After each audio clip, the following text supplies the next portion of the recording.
Hi, everyone. I'm Sam Eckmann from Gold Derby, and with me is the very talented costume designer Odile Dicks-Mireaux from Last Night in Soho. And there's an interesting thing about this, movie in the fact that you are the costume designer, and the character, the main character Eloise, is also, a costume designer. She's a, budding, brilliant fashion student. So how does that change things for you? What is it like having to design for a character who is a designer themselves? I don't think it changes much, actually. It just was a much more interesting challenge, perhaps another movie. You've already got quite a good backstory to her straight off, and then within that, you've got quite a few challenges that you have to resolve early on, which we did early on. So the first one is that she has made herself a newspaper dress straight off. So you have to think, what level of competency is she before she goes up to the college? And funny enough, there are quite a few YouTubes about making newspaper dresses. I didn't know this at all. I don't even know if Edgar did, but not that I followed that. I followed more the idea that she was fascinated with the sort of Audrey Hepburn kind of look of the time, and it was supposed to be a bit glamorous and a bit more high fashion. So that was the references we did, and we knew it had to move down the corridor really nicely. So that dictated a lot of how that dress was designed. We did quite a lot of little maquettes on little maquettes to show Edgar in plain paper to show roughly different shapes, because the first shot's a silhouette. So often when you're thinking about how to design something, you're thinking about the demands that are being asked for you from the film, which was a great silhouette, move down. She had to move down, and then she had to lie down on the sofa. So I realized that something narrower wasn't going to be much harder for her, and the timings that he wanted.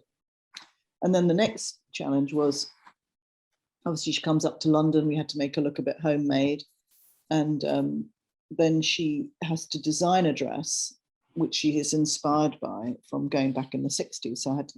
So those were the two most biggest challenges, I think, at the beginning of the film for me, and then I wanted it to be right for the character of Sandy. Not only this dress had to inspire Louise to create a whole fashion show at the end of the film, which I was a bit nervous about, creating a fashion show. So, I'm not fashion led. I'm more theatre led, and that's my training, and character led. So that's the idea of why we had that sort of tent shape with the chiffon. It gave us more versatility further down the line, as you see when you see the fashion show. And also, I want it to look like it wasn't high fashion as well, because we're 65, and she would have had something made maybe from paper patterns. So a lot of the references more paper patterns when we came to her that decision on that dress. Yeah. So there I mean, we did a lot of research on fashion design students. We went up to the colleges, and I had a young trainee with me who just got out of college as well. So she got me into the colleges, and we sat there and watched and took little pictures of them walking around to get an idea of what fashion students are wearing at the time in London. So and it was very different to how she looked like in Cornwall. And so you do your research. Basically, you need to do your research as well as doing the research for the 60s. We spent a lot. I've got about, I don't know, 500 photographs of fashion students. Is it, that pink dress that you were referring to that she makes for Sandy, Anya Taylor-Joy's character, becomes such a focus of the film? Is there pressure in that sense? Because it's like, well, my costumes are always going to be on camera, but here people are really going to be paying I did attention feel a to bit of pressure when I went for the interview with Edgar. I was feeling, but luckily he didn't. At the interview, he wasn't really he wasn't worried about me coming up with the answers there and then, and coming up with the answer for the dress. We just generally discussed the 60s and the fact that both of us lived near Soho and were neighbours and all of those things. And but when I then had to present it, then it became, you just have to forget, oh my God, this is a bit scary. Am I going to come up with something? So you just go through the references and the research process, and something pings out. like that tent dress. I thought, oh, that's a possibility. This dress does exist in this period. A lot of them were just shift dresses. And I was very concerned it might make her look too pregnant, you know, with the fabric in front. But I think using the chiffon fabric that was see-through, and then I was hoping Chung would light it so, you know, and it would float well, and it did in the end. And then Anya made it her own and flipped the dress when she danced. So then it even gave it more purpose. And then I saw a film, Modesty Blaze, and Monica Vitti is wearing a dress like that. So then I felt just, you know, it sat in the, because we didn't, when we went looking for all the crowd costumes, as you're doing that as a designer, it's great to look at real costume. So you're looking at all the stuff that's right for the period. And I didn't come across many dresses like that, but a few. So that made me feel, yeah, this is going to work. This exists in the right, you know, the period. And then nobody else was allowed to wear a dress like that anyway, or the color. And we did some prototypes, and Anya loved it, so it was fun. And I also wanted her at the beginning to be very more sophisticated, more covered up, but still quite, you know, very attractive and strong. So I think, and it's funny how it just stays in everybody's mind, but I do think Anya pulled it off too, you know. Yeah. We did make one for Thomasin actually, oh. because originally when they were spinning around, Thomasin was going to be in the dress. And then they decided afterwards it'd be too confusing. It was better to keep her in her pajamas. You mentioned something before I wanted to dive into a little bit, is that your background, you know, you approach things more through character, your background in theater, because that paper dress you made for the opening with Thomasin, it gives you so much about her character just in the image of her. How do you sort of approach things when you're talking about character? Do you find that you like approach a script like an actor? I normally would approach things visually first, and then I would think about the character, you know, where she's come from, and obviously you've taken that on board, you know, particularly when we were looking for something how she would look homemade, and yet you want her not to look too out of step with the contemporary fashion of the time. And so certain things with my team, we would talk about that, you know, so the Doc Martens came in, you know, the little see-through net tops that were very popular, and then making the sort of corduroy pinafore dress, and then finding the little 60s belt to say that. And then a big coat. I remember lots of students just have big coats, don't they? You know, and they wear them. And so you're always thinking, and because I had a big coat when I was that, you know, when I was a student. So there are things that, funny enough, repeat. Even you see things repeat in every student generation. There are characteristics that kind of come out, don't they? And then we were discovering that there were cliques also within the fashion. So there was people who bought high-end fashion, people who were more hippie, people who were more gender neutral. It was just very interesting watching, and we tried to create that a bit in the classroom. But she had to be her character in the same way that Edgar had written Jocelyn, Jocasta, and their parts. They were very high-end type of fashion, so they weren't as kind of as eccentric as some might be. So it's all you try and create a balance, always a balance within that. Yeah, I mean the peach dress is very governed by the idea you've got to have a sense that she could, when she's doing the first dress, it's fine, but right at the end, there's this fashion show that has to be kind of exceptional, and we all think, oh well, she's made it, you know, she's a really talented girl. So I was a little bit worried about that, you know, but I thought, oh, I've never designed a fashion show, but you know, you surround yourself by the right people, you know, and you know, I'm very collaborative like that. If I won't say, right, I can do it all myself and insist that I have to do it. I will, to get a better result, I will look for people to work with me, who enjoy working with me, to get a better result. I mean, it's all about the film and getting the best result. And that seems essential here because there's such a very unique surreal quality to the film as they dive into the past. It just has a very unique look from every element of the design. How did you think about that element, or did you, when incorporating kind of the surrealism in your costume work? Oh, I don't think that was there. I was just glad that Edgar liked something and it was working and everybody seemed pleased as the team. And I think you know, as you're shooting something as it's going along, I hadn't designed the burlesque costumes till halfway through the film. As you're shooting things, I always watch, I keep watching, and we did quite a lot of rehearsals with the tent dress. And I think it was a combination of things really. And then my bit just slots in, doesn't it? It's the combination of the walking down the stairs, and then you're standing there in great admiration of this idea that Edgar's got, that they have to walk, and then the choreographer there is all to a beat with the music. So it's a combination of all the elements coming together, and it's so thrilling when they do come together with the lighting. And then you're watching the camera and you think, oh wow, this is the film I'm making. Because I think separately you don't really know until it all comes together, till the final painting is there. And I like being on set, and if I can add anything more, if I'm allowed to, I will try. You know, I think it's going to be better. Yeah.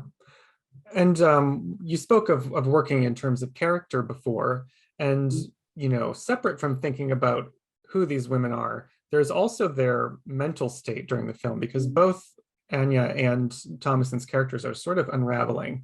Like I think of that scene where there's Anya's kind of forced to dance in the club over multiple nights for the men, and there's flashes, and she has a different costume on every time, different dress.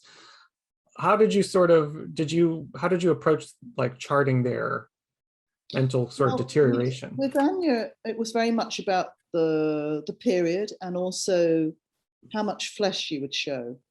So the first dress is quite sophisticated, quite more demure. She could go to any posh restaurant and that kind of thing. The second dress is there obviously to attract men, and so there's a much more exposure of skin in it. And then also it's shorter because we're now saying we're moving on from 65 a little bit, but it's fun as well. So it had to kind of match a little bit the funness of the burlesque costumes in a way. There was a bit of, even though they're seedy, you don't see the seediness until you go backstage and how it's all run unraveling really when you first see that scene. And then when we were doing all the 68 Club, we just gathered together a lot of clothes, and we knew it had to be much, much shorter. And we were doing all the underwear at the same time. And I think we offered up about 10 different options for Edgar, and I think he then chose the ones he liked most, you know, and I think we had enough there. Basically, I was trying to make them all different, so you'd recognize very quickly that she had changed. One of the things that always strikes me about scenes like those club scenes, you know, many of the 60s sequences are these massive moments with a lot of background actors and dancers, and how hard is it to keep your sort of vision for the costume design consistent when you have so many, you know, characters to design for? And I assume you don't get as much time, you know, to nitpick with all the background. I think surrounding yourself by a good team is huge. And obviously when I was, you know, I'm very proud. I think all the big set pieces, like you say, are really good. Even the Halloween scene is really good. But, you know, I'm in discussion with my team, you know, so I'm obviously dealing more with the principals, and they're watching what I'm doing, and I'm feeding them. And then we have gone and gathered costumes and pulled costumes we went to Paris to get quite a lot of stuff because it was before COVID, and and from the costume houses here in London. So, you know, I would go down and have a look at what was being kind of thought of for the scenes, and then they would say, oh, can we do this, Odile? Or we'd really like to put a trouser, so we think that'd be really good, looks really nice colors. And I would go, okay, yeah, that's fine, you know, it's good. Because in the end, I always know the focus really is on the main character. And I must, you know, I've learned over the years, you can get distracted too much if you're not too careful, and you really got to make sure your main character is looking great. And so so, for instance, the first dress she wears with the big bow, we found that really early on, and we thought, oh, this is really extraordinary. We won't let crowd have this. We're going to have that one, you know. So we were grabbing, and I knew I could steal stuff from them anyway. You know, you can as the boss. So if they found something really good that I want to put on my lead, they're not allowed to. So it's, you know, it's a dialogue, you know, it's not separate. I don't like to be separate. I mean, when I first started out as an assistant, I was doing the crowd, so I know how much effort they put in, and they put a board together and everything, and then your designer would come along and say, "Oh, that's a really nice look you put together. I think I'll have that one," and you're so distraught. But that means you've got a good team. That you've got a team that are really pulling together good outfits. Yeah. Well, it's a good because position to be the boss. You do run out of time, and then working with Edgar is easy because you just present it well, and he comes back very quickly. And so you can move forward, and that's the main thing. It all comes back with saying, yeah. I mean, he was very happy with most things. I think the only time he wanted to make sure that the burlesque scene seemed seedy enough, not too glamorous, which it could have gone a bit sort of more glam. You could have made it more glamorous because they were fun costumes to do, dance costumes. So the puppet on the spring character, I just made the cleavage much deeper and much like, so when she starts really looking at it, she realizes this isn't quite what. And there was a lot of reference for that in the 60s in real films, a lot of vaudeville kind of stuff going on, which was great, which we tapped into. There's a really good one, I think it was a young Pauline Collins in, I think, Secrets of the Windmill Girl or something, because there were clubs like that at the time. Well, they were fun to do, and then and then I would discuss, like with Marcus, I would say, what colours are you doing in that scene, and he wanted the pink and the purple, so I said that's great, I love that. So I'd go off and sample for pink and purple, and then Chung put pink light on it. So yeah. I did want to ask you before I have to let you go. In looking at the history of your career, it seems like you've dived into every period there is, from stuff like. I'm not like to be typecast too much. Yeah. I mean, I really enjoyed doing Chernobyl for a completely different reason, because that's 1980s Russia. I can't say I like the 2000s, and they're harder to do, even though they're now period. They're actually quite hard because they're fashions people have kind of rejected. Obviously, the 50s and 60s and the 70s, and now the 80s, everybody loves, and then every period before, everybody finds them much more visually, nice to look at. It's so yeah, no, it's. I've just done 19th century, and I found that fascinating. What was fascinating in the 19th century was the hat. The hat seemed to be the big thing that a working class woman could put all her kind of fantasy into, through the ribbon and the flowers and changing it. It was a small thing they could do, and when you've tried to redress a 19th century hat, it's not as easy as you think. And so I was enjoying doing that myself to the skin of what they thought. And obviously in the 60s, I knew the 60s. My mother made clothes. I kind of could feel the period, so you try and get under the skin of the period, and you try and feel it as a human being, so even when you do medieval, you think, well, I can't quite do it. We haven't got the money to really do it how we want to do it, so how can we suggest this period, Yeah. And I really like it when actors use their costumes and own their own clothes and make it themselves. And then like Matt's thing was very much the tie-pin, the height of the tie-pin. We had a bit of a discussion about that. He wanted it quite high, and then I found him a picture, and I said, I'm not sure, it's not logical to have it that high. And he said, I really want it that high. And then I found an image of it that high, and he said, there you go, Odile, come on, let's do that, So there is a discussion there. I could never get him to close his suit as you would in the period. If you look at Bond movies in the 60s, it always closes his suit very. But Matt was very different. So you have to work with your character and your actor together, and try and find a balance. Yeah. Well, it's very striking work, and I can't wait to see what period you find yourself drawn to next for your next projects. Well, it's 19th century, yeah.